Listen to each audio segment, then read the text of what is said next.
Haiwan kecil ini hidup macam tentera, tapi tak pernah pergi sekolah. Di tengah panas terik padang pasir Afrika, sekumpulan haiwan kecil berdiri tegak, memerhati ke sekeliling seperti pengawal istana. Tapi ini bukan manusia, bukan juga askar. Inilah meerkat, haiwan kecil yang hidup dalam kumpulan besar.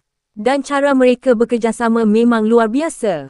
Meerkat atau nama saintifiknya Suricata suricata ialah sejenis mamalia kecil dari keluarga musang. Berasal dari kawasan gurun di Afrika Selatan, Botswana dan Namibia. Meerkat hanya setinggi lebih kurang 30 cm. Tapi jangan pandang rendah. Saiznya kecil, tapi kebijaksanaannya menakjubkan. Seekor meerkat tak pernah hidup bersendirian. Mereka tinggal dalam kumpulan yang dipanggil mob, biasanya 20 hingga 30 ekor.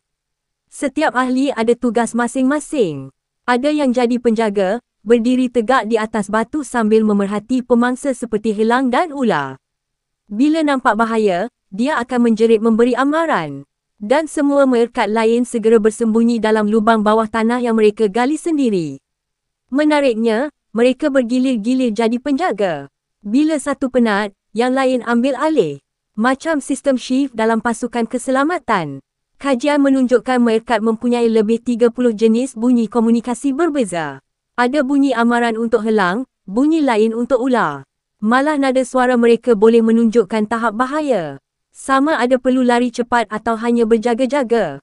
Yang lebih menakjubkan, mereka ejar anak-anak cara bertahan hidup. Bila anak meerkat belajar memburu kalajengking, induknya akan bawa mangsa yang sudah mati dulu. Kemudian yang masih lemah. Dan akhirnya yang hidup, supaya anaknya belajar langkah demi langkah. Itu bukti meerkat pandai mengajar macam manusia. Anak panah kekanan meerkat boleh hidup lebih 10 tahun dalam kurungan. Anak panah kekanan mereka tahan dengan gigitan kalajengking sebab badan mereka ada imun semula jadi.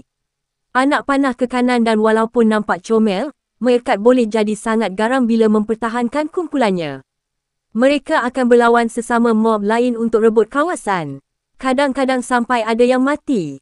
Di sebalik wajah comel dan saiz kecilnya, meerkat mengajar kita satu perkara. Kerjasama dan keberanian lebih penting daripada kekuatan. Tanpa teknologi, tanpa senjata, mereka bertahan di antara padang pasir paling keras di dunia.